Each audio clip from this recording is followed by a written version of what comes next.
हम सभी ने नाजी एक्सपेरिमेंट्स के बारे में तो सुना है और दुनिया आज तक उन्हें भूल नहीं पाई है।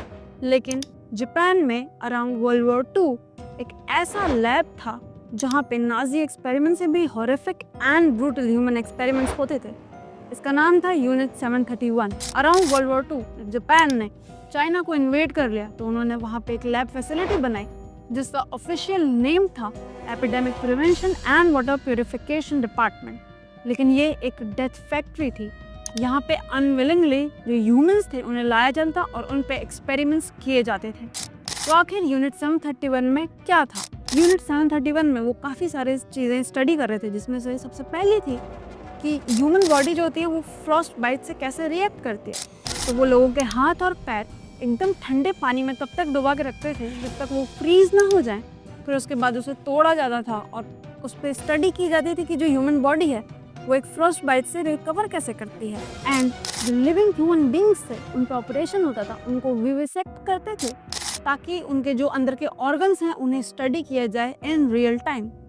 और प्लेग, कोलेरा, एंथ्रेक्स ऐसे टाइप के ढेर सारे जो वायरसेस होते थे वो इंजेक्ट करते थे लोगों में और देखते थे कि ये कैसे रिएक्ट करते हैं उनकी बॉडी से और इन्हें किस तरीके से ट्रांसमिट किया जा सकता है। जो प्रेग्नेंट लेडीज़ थी या फिर जो औरतें थी जो चाइल्ड बेयरिंग एज पे थी, उन्हें प्रेग्नेंट बना के उन्हें ट्रॉमा एनवायरनमेंट एंड वेपन्स से टेस्ट किया जाता था कि जो फीटस है वो उससे कैसे रिएक्ट करेगा। एंड जो मेल पेशेंट थे जिनको सिफिलिस बीमारी थी उन्हें बोला जाता था कि वो फीमेल पेशेंट्स का रेप करें ताकि वो ट्रांसमिशन ऑफ सिफिलिस को पढ़ सकें। All in all human beings को रिड्यूस कर दिया गया था टू टेस्ट सब्जेक्ट्स। उन्हें यूज़ किया जा रहा था लाइक गिनी पिग्स। और ये एक्सपेरिमेंट सिर्फ लैब के अंदर ही नहीं बाहर भी चल रहे थे।